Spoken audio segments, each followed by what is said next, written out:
আসসালামু আলাইকুম, আশা করি সবাই ভালো আছেন। প্রায় দীর্ঘ ১ বছর পর আবারও আমার এই ককটেল পাখিগুলো ডিম দিল। তো এর আগে যখন এই পাখিগুলো আমি নিয়ে এসেছিলাম, তো আনার কয়েকদিনের মধ্যে এই পাখিটা ডিম দিয়েছিল। আর দীর্ঘ প্রায় ১ বছর পর আবার এই পাখি থেকে ডিম পেলাম। তো এর কারণ কি? সেই সঙ্গে আমি বর্তমানে আমার এই পাখিগুলোকে কোন খাবার দিতেছি, সেটা আপনাদেরকে এই ভিডিওর মাধ্যমে জানাবো। যারা নতুন করে শখের বশে এই ককটেল পাখি পালন করতে চাচ্ছেন, আমার যদি আজকের ভিডিওটা দেখেন তাহলে এখান থেকে আপনারা অনেক কিছু জানতে পারবেন। প্রায় আজ থেকে ১ বছর আগে শখের বশে দুটো ককটেল পাখি এনেছিলাম পালন করার জন্য। যার কাছ থেকে এই পাখি দুটো এনেছিলাম, তো তাকে বলেছিলাম দুটো সেমি অ্যাডাল্ট পাখি আমাকে দেওয়ার জন্য। মানে যেগুলো সদ্য খাওয়া শিখেছে বা ওড়া শিখেছে এমন পাখি আমি তার কাছ থেকে চেয়েছিলাম।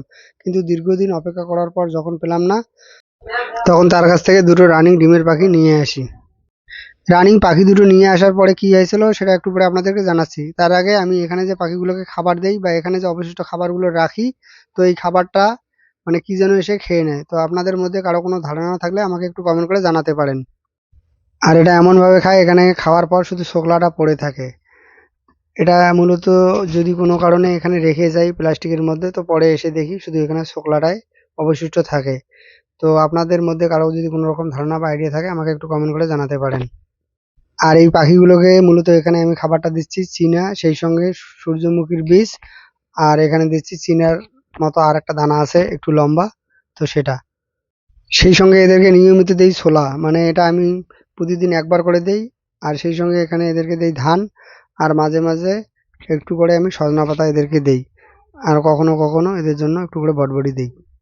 মূলত এই হচ্ছে আমার ককটেল পাখির খাবার। আর যদি কখনো চীনা না পাই তো এদেরকে আমি কাউন খেতে দিই। তো মাশাল্লাহ এই খাবারগুলোতে আমার পাখিগুলো ভালো থাকে। আর দীর্ঘদিন ধরে আমার এই পাখিগুলোকে আমি এই খাবারগুলো দিয়ে আসতেছি। যেহেতু সবেমাত্র নতুন করে এই পাখিগুলো পালন শুরু করেছি, তো আপনাদের মধ্যে কারো যদি এই পাখি সম্পর্কে যথেষ্ট অভিজ্ঞতা থাকে বা খাবার দাবার সম্পর্কে সঠিক ধারণা থাকে, তো আমাকে একটু কমেন্ট করে জানিয়ে দিতে পারেন। আর এখানে যদি পাখিগুলোকে একটু বেশি করে খাবার দেই বা খাবারটা যদি প্লাস্টিকের মধ্যে রেখে দেই, তো পরের দিন এখানে আমি শুধু শোকলা পাই। তো এই জন্য এই খাবারগুলোকে আমি জারের মধ্যে ভরিয়ে রাখতেছি, যাতে এখান থেকে আর কোনো কিছু এই খাবারগুলো খেতে না পারে। এই ছিল আমার পাখির খাবার দাবার। এখন আপনাদেরকে জানিয়ে দিচ্ছি আমি যে দুটো রানিং ডিমের পাখি নিয়ে এসেছিলাম, তো তারপরে কি হয়েছিল। এই দুটো পাখি নিয়ে আসার মোটামুটি ১৫ দিনের মধ্যে আমার এই পাখিটা ডিম দিয়েছিল। আমারও ধারণা ছিল যে যদি আমাকে রানিং ডিমের পাখি দেয়, তাহলে মোটামুটি ১৫ দিন বা ২০ দিন ১ মাসের মধ্যে এই পাখিগুলো ডিম দিতে পারে। তো সেই হিসেবে মোটামুটি ১৫ দিনের মাথায় এই পাখিটা আমার ডিম দেয়। প্রথমবারে এই পাখিটা এখানে ৩টে ডিম দেয়।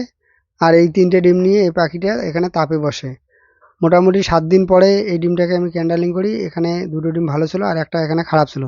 তো যেটা খারাপ ছিল এখান থেকে আমি বের করে ফেলে দেই। আর অবশিষ্ট যে ২টো ডিম এখানে ছিল, তো তার সঙ্গে কি ঘটেছিল সেটাই এখন আপনাদেরকে জানাচ্ছি। যেদিন এই ডিমটা থেকে বাচ্চাটা ফুটবে, এখানে ডিমটা থেকে কিন্তু বাচ্চাটা ঠোঁটটা বাইর করেছিল। তো এটা আমি এখানে দেখেছিলাম। তো এরপরে পাখিটা এখানে আর তাপ দেয়নি। মানে ওই সময় প্রচণ্ড গরম ছিল। আর এই গরমের কারণে এখানে পাখিটা আর তাপ দেয়নি। আর এর ফলে এখানে এই ডিমটা থেকে বাচ্চাটা মারা যায়। সকালবেলা যখন পাখিকে খাবার দিতে আসি, তখন দেখি পাখিটা বাসা থেকে বাইরে বের হয়েছে। তো এর মাঝে ভিতরে ঢুকে দেখি ডিম থেকে বাচ্চা ফোটা শুরু করে দিয়েছে। আমি ভেবেছিলাম হয়তো খাবার দাবার খেয়ে পাখিটা বাসাতে যাবে। কিন্তু দুপুরবেলাও এসে দেখি পাখিটা বাইরে।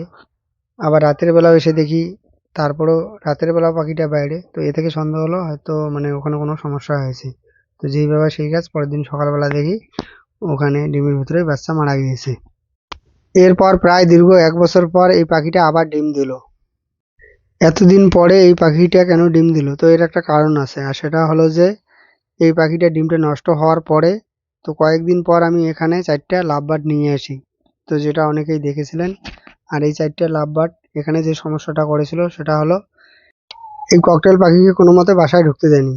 আর আমি ভেবেছিলাম লাভবার্ড পাখি যেহেতু অনেকটাই ছোট ককটেল পাখির থেকে, তো এখানে কোনো রকম সমস্যা না হওয়ার কথা। দীর্ঘদিন অপেক্ষা করার পর ককটেল পাখিগুলো যখন এখানে আর ডিম দিচ্ছে না, তখন বুঝতে পারি যে এখানে কোনো না কোনো সমস্যা হয়েছে। তো এরপর এখানে যে লাভবার্ড পাখিগুলো ছিল, তো এগুলোকে এখানে আমি পার্টিশন দিয়ে আলাদা করে রাখি। এর মধ্যে এখান থেকে দুটো লাভবার্ড পাখি আমার চলে যায় আর অবশিষ্ট দুটো পাখি থাকে। কিন্তু এই পাখিটা অনেকটাই ছোট হওয়ার কারণে খুব সহজে পার্টিশন দিয়ে আলাদা করে রাখলেও যেখানে আমি ককটেল পাখিগুলো রেখেছি, তো এখানে খুব সহজেই চলে আসে। তো দুটো লাভবার্ড এখানে ছিল কিছুদিন। তারই মধ্যে আর একটা লাভবার্ড এখান থেকে উড়ে যায়। তো অবশিষ্ট একটা ছিল, তো এর আগে আপনাদেরকে দেখেছিলাম, সেটাও আমি বিক্রি করে দিয়েছি। এই লাভবারটা বিক্রি করার মোটামুটি 20 দিনের মধ্যে এখানে ককটেল পাখিটা আবার আমার নতুন করে ডিম দেয়। 3টে ডিম এবারে দিয়েছে, আলহামদুলিল্লাহ সবগুলোই ডিম এখানে জমেছে। শেষ পর্যন্ত দেখা যাক এখান থেকে কটা বাচ্চা পাই। আপনারা আমার জন্য এবং আমার খামারের সমস্ত পশু পাখির জন্য দোয়া করবেন। আজকে এ পর্যন্ত, দেখা হবে অন্য কোনো ভিডিওতে। ততক্ষণ পর্যন্ত ভালো থাকুন, সুস্থ থাকুন। আসসালামু আলাইকুম।